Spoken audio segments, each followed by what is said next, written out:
뉴욕 증시가 다시 한번 사상 최고치 흐름을 보여줬습니다. 장 초반에 약세로 출발했는데 장 마감에는 역시 상승세로 마감이 됐고요. 트럼프 대통령의 취임 이후에 총 101차례에 걸친 신고점이다 라는 이야기가 나왔습니다. 트럼프 대통령이 정말로 경제 대통령으로 주가를 크게 끌어올리는데 일조를 한 것인지 정말 궁금한 대목이기도 합니다. 자, 이번에 뉴욕 증시가 상승한 배경에는요, 성장률이 좋았다라는 이야기가 있고요, 무역 협상에 대한 긍정적 소식이 또다시 들려왔다라고 합니다. 어떠한 내용들인지 알아보도록 합니다. 증권사에서 추천한 종목들 리포트를 통해서 많이들 알고 계시죠? 증권사 추천 종목의 절반 이상이 마이너스를 기록했다라고 합니다. 증권사에서 추천한 종목들은 아니면 말고 이런 식으로 추천을 했다라고 이야기가 나와서 비판을 많이 받고 있는 모습이고요. 또 증권사는 직접적으로 고객들에게 이러한 정보들을 제공하고 있기 때문에 증권사를 믿고 투자한 고객의 절반 이상이 손해를 보고 있을 것이다 라는 전망이 나온 것입니다. 자, 여기에 대한 이야기들 풀어보도록 하겠습니다. 바이오 관련주들이 빠지고 반도체 5G 종목으로 편입한다. 무슨 얘기일까요? 코스닥 150을 구성하는 종목들의 이야기입니다. 코스닥 150 구성 종목을 새롭게 다음 달에 구성을 하게 되는데 여기에서 바이오 종목군들이 대거 빠져나간다고 합니다. 자, 바이오 종목들이 빠져나가는 이유 다 알고 계시겠지만 거기에 대한 내용들 다시 한번 살펴보고요. 새롭게 편입되는 종목들 어떤 것들이 있는지 알아보도록 하겠습니다. 네, 반갑습니다. 오늘은 11월 28일 목요일입니다. 목요일이 됐습니다. 실제로 이제 오늘부터죠. 오늘부터 이제 추수감사절 휴장이기 때문에 미국 증시는 열리지 않을 겁니다. 사상 최고치 또 기록을 세우면서 마감이 됐고, 또 추수감사절, 즉 블랙 프라이데이가 이제 시작이 되기 때문에 너무나 멋진 그런 일과들이 나오지 않을까 생각이 좀 드는데요. 분위기가 굉장히 좋게 마무리가 되고 있는 거죠. 그래서 아마도 이번 주말에는 좋은 흐름이 더 이어지지 않을까라는 생각이 좀 듭니다. 증시에는 일단 악재들이 많이 소멸이 되는 상태에서 다시 호재로 바뀌어가고 있는 상태이기 때문에 시장 자체를 걱정하시는 분들은 그렇게 많지는 않으실 거라고 생각합니다. 지금 당장 걱정되는 것은 일단 악재는 소멸이 됐는데 불확실성에 대한 부분일 거라 생각해요.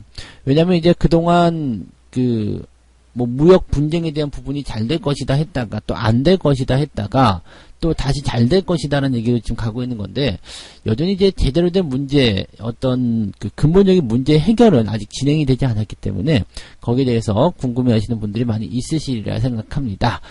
그래서 오늘 첫 번째 이야기, 뉴욕 증시 이야기부터 시작을 해보도록 하겠습니다. 3분기 성장률이 아주 좋게 나왔습니다. 일단 미국 증시의 3분기 경제 성장률이 상당히 좋게 나오면서 앞으로 이제 성장에 대한 부분들 걱정 없는 것 아니냐, 이렇게 얘기가 좀 되고 있는 것 같습니다. 지금 3분기 미국 경제 성장률이 2.1%로 집계가 됐습니다. 지난 번에 분석했을 때는 1.9 정도 나오지 않겠느냐, 이런 예비치가 나왔었는데 여기서 이제 상향 조정이 좀 된 거죠. 이제 3분기 경제 성장률이 2%를 넘어섰다라는 것은 상당히 좀 느낌을 좀 있는 그런 임팩트 있는 내용이라고 좀 보시면 되겠습니다. 이제 성장률이 계속 떨어질 것이다라는 전망이 좀 있었거든요. 무역 협상이 해결되지 않는 상태에서 성장률이 떨어진다. 그렇게 되는 부분이 많이 나올 것이다라고 생각을 많이 했었는데 지금은 이제 이런 것에서 조금 이제 벗어나 있다라고 좀 봐야 되는 거죠. 그래서 성장률 측면은 굉장히 좀 이제 낙관적으로 볼 수 있는 그런 상태가 좀 됐어요. 그리고 지금 다른 지표들 10월 내구재 주문도 오히려 0.6% 증가하면서 전망치는 1.1% 감소할 것이다라고 나와 있었거든요. 그러면서 내구재 주문이 오히려 증가하는 모습이 좀 나타났었고요. 그다음에 소비 10월 달에 소비 지출이 0.3% 정도 늘어났다고 합니다. 그러면서 10개월 연속 증가 추세를 나타냈다. 즉 올해 계속해서 소비 지출이 늘어나고 있다라고 볼 수가 있는 거거든요. 사실 이거는 굉장히 좀 의미 있는 내용이라고 보셔도 될 것 같아요. 소비도 늘어나고 있고 내구재 주문도 좋아지고 있고 경제 성장률도 좋아지고 있다. 미국 경기 괜찮네, 이렇게 보셔야 되는 거고요. 미국 경기 올라갈 만하네, 이렇게 또 전망을 해볼 수도 있는 내용입니다. 그런데 여기에다가 무역 분쟁이 잘 해결이 되어버린다라면 여기서는 뭐 더 이야기해볼 만한 부분이 없겠죠. 자, 이번에 또 미국에서 이렇게 1차 무역 협상이 곧 해결될 것이다, 곧 합의가 될 것이다 라고 이야기를 좀 할 수 있는 부분 중에 하나는 뭐냐면, 중국에서 중앙경제공작회의, 네, 뭐 이렇게 말이 되게 거창하지만 그냥 경제회의입니다. 경제회의가 열리는 부분인데, 중앙경제공작회의라는 것이 이제 2주 안에 열릴 예정이다, 이렇게 되어 있고요. 왜냐하면 이제 2주 안에 이런 경제회의가 열리게 되면 여기에서 이제 당연히 무역협상이라든지 그 다음에 중국 경제 성장률이라든지 이런 것들에 대해서 이야기할 거란 말이에요. 이런 이야기를 하게 되는 이유가 뭐냐면 12월 15일에 일단 추가 관세가 강행이 될 예정이란 말이죠. 즉 트럼프가 그동안 해왔었던 말을 보면 1차 회담이 진행되지 않으면 추가적인 관세를 부과시키겠다라고 얘기를 했단 말이에요. 그러니까 12월 15일 이전에 무언가를 좀 해야 되지 않겠느냐. 즉 중국이 2주 안에 12월 15일 안에 이 회의를 거쳐가지고 회의 결과를 도출해내고 그것을 미국에 통보함으로 인해서 뭐 관세 부과를 조금 연기해달라라든지 아니면은 뭐 그냥 15일 이전에 협상해서 도장 찍자라고 되든지 모든 제스처가 나올 것이다 이 얘기죠. 그러니까 어떤 식으로는 결과물이 도출이 될 예정이기 때문에 1단계 무역 협상에 대한 부분에 조금 더 가깝게 다가서는 그런 결과가 나올 것이다 라고 볼 수가 있는 거죠. 자, 그리고 이제 여기서 이제 우리가 분석해 볼 만한 내용은 지금 관세에 대한 부분이 계속 중국을 압박하고 있기 때문에 중국이 어떻게든 움직이고 있단 말이에요. 이게 중요한 겁니다. 중국이 관세에 대한 부분이 없다라면 미국의 이야기를 그렇게 빨리빨리 들어주거나 스스로 이렇게 무언가를 하려고 노력하지 않을 거예요. 뭐 여러분들 다 알고 계시겠지만 네, 중국의 성격이 원래 그렇죠. 자, 그러면 중국이 지금 농산물을 사주는 대가로 이번에 1차 협상 때 미국에게 관세 철회를 요구한 것을 미국이 절대로 받아들일 수가 없다라는 쪽으로 일단 가셔야 되는 거거든요. 그래서 아마 지금 가장 신뢰도가 있다라고 볼 수 있는 내용들은 이 관세에 대한 부분들을 어느 정도 조금 조율하지 않겠는가, 뭐 연기를 한다거나 또는 뭐 줄인다거나 뭐 이런 식으로 가지 않을까 생각되는데 지금으로서는 연기하는 것이 가장 확정적이지 않나라고 생각이 듭니다. 왜냐면 뭐 관세를 뭐 30% 올리겠다라고 했는데 그냥 20%만 올릴게 이렇게 하는 것도 사실은 성에 안 차는 내용이거든요. 그러니까 너희들에게 시간을 조금 더 줄게라는 의미로 뭐 한 2, 3개월 정도 연기를 해놓는다라면 중국이 이제 1차 협상을 해놓고 나서 그 다음에 2차 협상 그 시점에서 아마도 그 지적재산권에 대한 이야기들을 관세와 함께 타결을 짓는 그런 쪽으로 가지 않겠는가. 근데 이렇게 되려면 일단 미국과의 협의가 또 이루어져야 되기 때문에 이게 쉽지가 않을 거예요. 그래서 중국은 이제 1차 협상에 도장을 찍어주는 것으로 일단 무기를 들고 나올 것이고 미국은 자기신에게 최대한 유리하게 관세에 대한 부분들을 끌고 넘어가는 쪽으로 가겠죠. 어쨌건 일단 협의에 대한 부분들을 또 도출을 시킬 수 있는 상황이기 때문에 이런 내용들은 긍정적이다라고 보셔도 될 것 같습니다. 근데 이제 미국 연준에서 이야기한 경제지표가 하나 살짝 부담스러운 게 있는 게 뭐냐면 소비 지출, 네, 개인 소비 지출이요. 개인 소비 지출이 조금, 네, 후퇴했다라는 얘기가 나왔습니다. 개인 소비 지출에 대한 물가 지수라고 되어 있는데, 뭐 이렇게 그렇게 중요한 경제 지표는 아니고요. 일단 전월 수치가 1.7%였고요. 이번에 1.6%라서 큰 차이가 나지는 않습니다. 그런데, 이 개인들 소비 지출에 대한 물가 지수 같은 경우는, 물가와 연동된 개인들의 소비 동향을 좀 알아보는 내용이기 때문에 소비에 대한 부분들을 중요시 보는 미국 입장에서는 상당히 좀 민감하게 받아들일 수 있는 내용일 수도 있겠다 보시면 되겠죠. 그래도 전체적으로 이제 소비자 지출이 늘어났다는 부분들이 있기 때문에 뭐 긍정적으로 일단은 다 판단을 하고 있는 모습인 것 같습니다. 전체적으로 이제 미국 경제에 대한 부분들은 긍정적이고 문제가 없다라는 전망이 나오고 있기 때문에 뭐 큰 걱정 없이 시장이 상승세를 이어가고 있는 것 같습니다. 아마도 이제 미중 무역 협상에 대한 낙관적인 이야기가 나오는 그 시점까지는 지속적으로 증시가 상승할 것이다 라고 전망하는 것이 맞을 것 같습니다. 그래서 긍정적으로 시장을 계속 바라보시는 게 맞겠다라고 이야기를 해드릴 수 있겠네요. 네. 자, 두 번째 이야기로 가보도록 하겠습니다. 시장은 이렇게 긍정적이다라고 하는데 증권사에서 추천하는 종목들의 절반 이상이 마이너스가 나왔다라고 합니다. 이러니 욕먹지라는 네, 뉴스 기사 제목인데 지금 대체적으로 이제 보면은 이제 50% 이상의 종목군들이 이제 마이너스를 기록했다라는 거고요. 문제는 뭐냐면 증권사에서 투자자들을 대상으로 해가지고 제공하고 있다는 얘기입니다.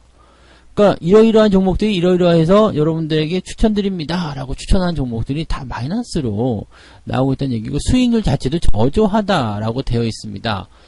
지금 보면은요, 가장 높은 수익을 올린 종목들을 살펴보게 되면, 현대 모비스가, 추천일 이후에 263일, 거의 1년 정도 지난 거겠죠? 그래서 263일 지난 시점으로 21%의 수익률을 올리고 있다.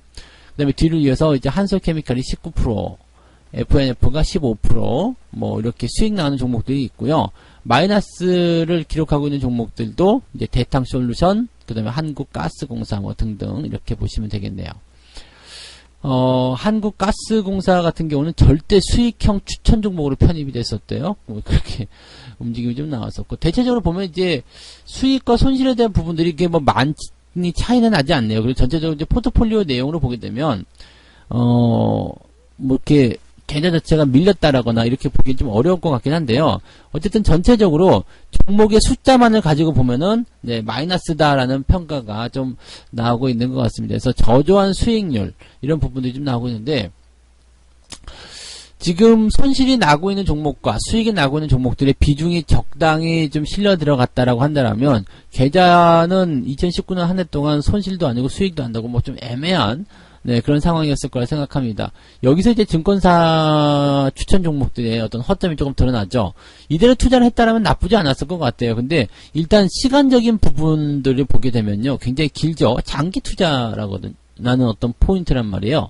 장기 투자로 접근하는 것은 일단 증권사의 추천 종목에서는 대체적으로 우량주에 대한 리포트를 써주기 때문에 뭐 개별주나 이제 이렇게 막 분석이 안 되는 종목들은 증권사에 추천하지 않습니다. 왜냐하면 증권사는 분석을 할 때 기본적으로 재무제표라든지 그런 것들을 참고를 하거든요. 앞으로 이제 사업 동향이라든지 이런 것들을 참고하기 때문에 증권사에서 일단 리포트를 내놨다라는 것은 기본적으로 분석이 되는 기업입니다. 일단 실적 같은 부분들이 증가를 하고 있던 감소를 하고 있던 간에 일단은 적자는 아니었을 테고요.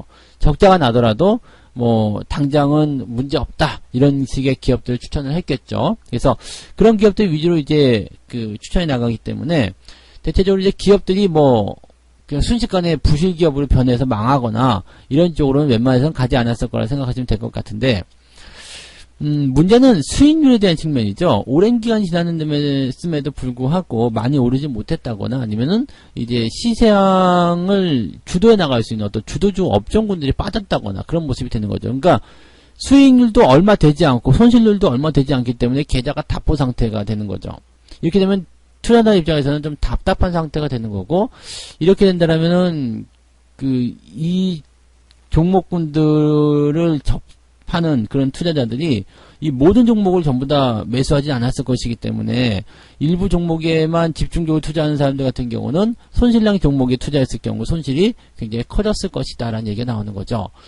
증권사에서는요 종목을 추천할 때 아니면 말고 뭐 이렇게 해서 추천한다라고 여기서 비판의 목소리가 나왔는데 실제로는 꼭 그렇게 아니면 말고의 부분이 아니라 증권사 추천 리포트, 종목 추천에 대한 부분들은 허점이라는 게 하나 있습니다. 뭐냐면 증권사에서 추천하는 종목들은 전부 다 리포트를 기반으로 하고 있기 때문에 여러분들이 그 리포트를 받아보시면 그럴싸하거든요. 네, 그게 왜 그러냐면 기업들의 어떤 그 실적 추이라든지 앞으로 전망, 업황 이쪽에서 이제 좋은 쪽으로 이제 방향을 틀어서 보는 거죠. 왜냐면 추천 종목이기 때문에 리포트 자체가 좋게 나올 수밖에 없거든요. 그러니까 좋은 리포트를 꺼내가지고 좋은 쪽으로만 해석을 하게 되면, 지금은 현재 뭐 실적이 마이너스가 나오고 있지만 앞으로 좋아질 것이다.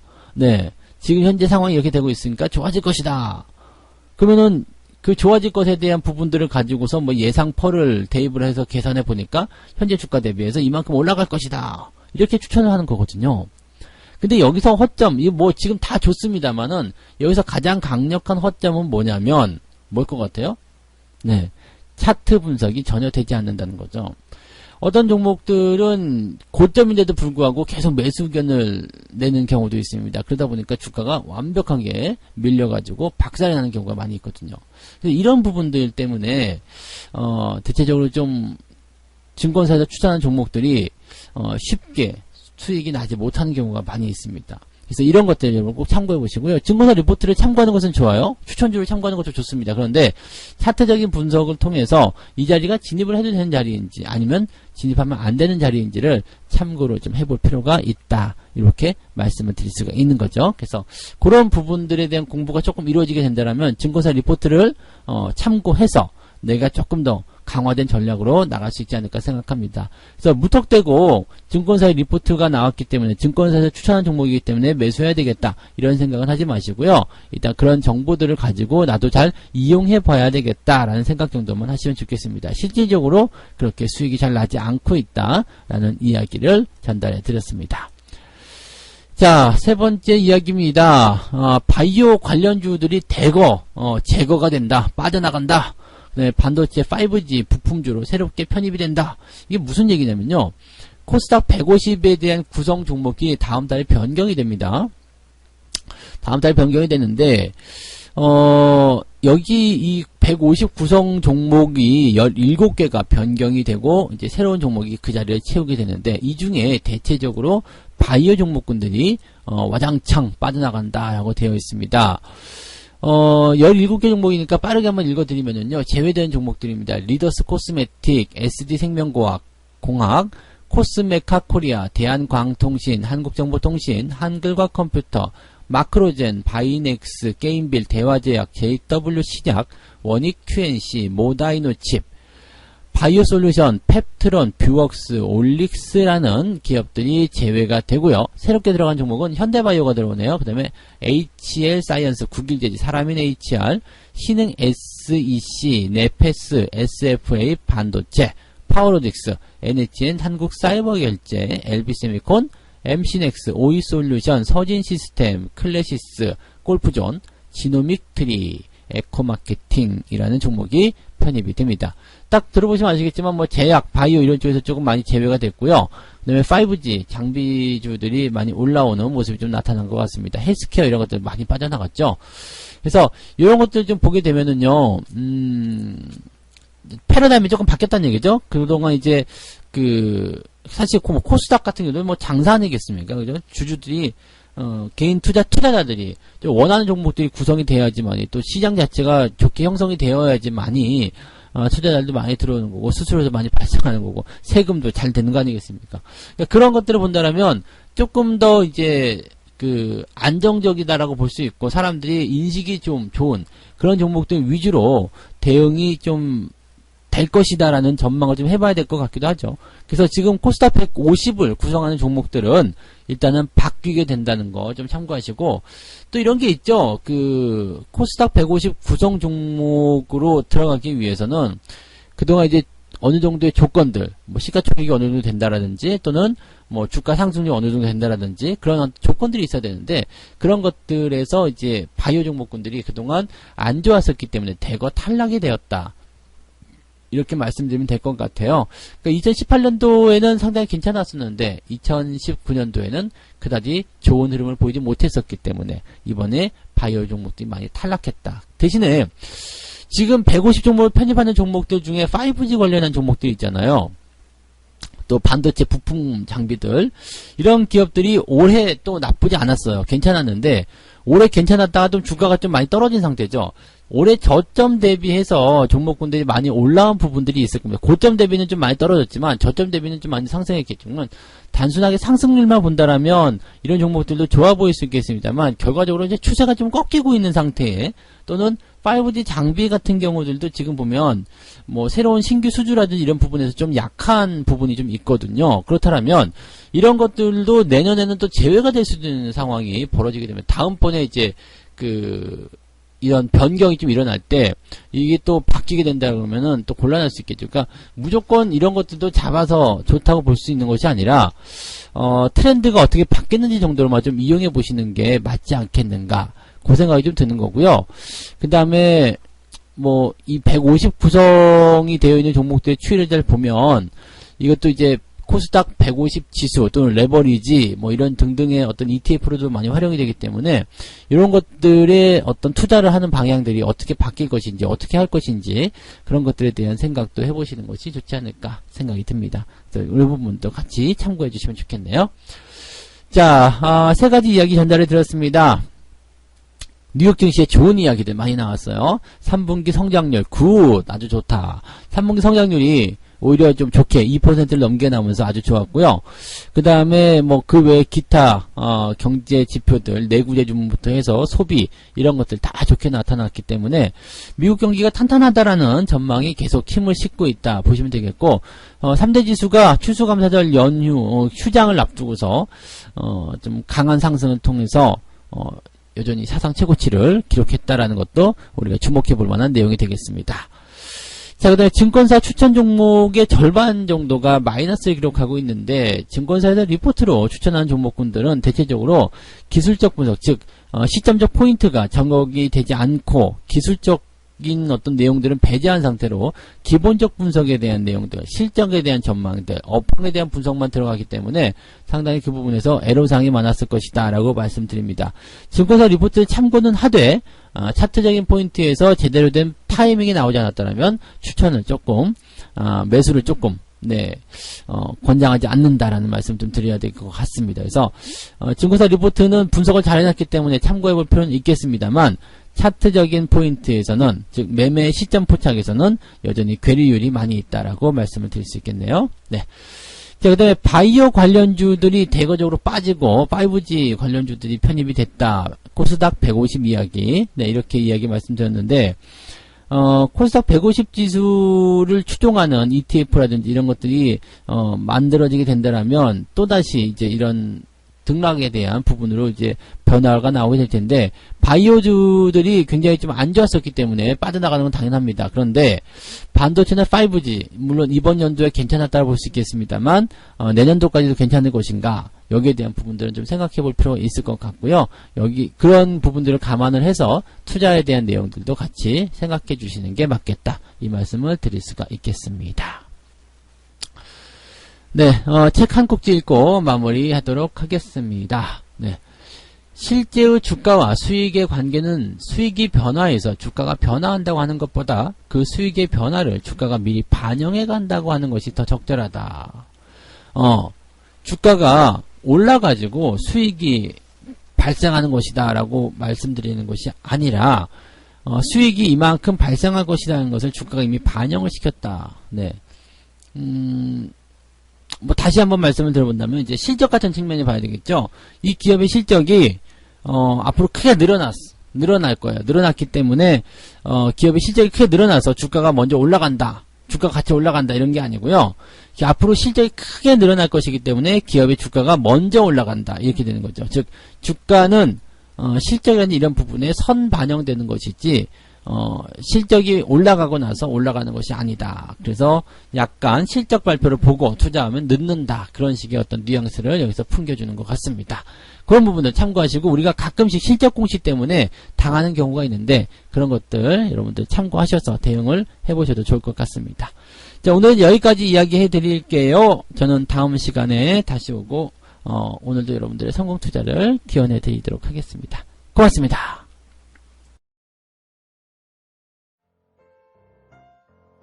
본 방송에서 제공되는 모든 정보는 투자 판단의 참고 자료이며 투자의 최종 책임은 본 방송을 이용하는 본인에게 있습니다.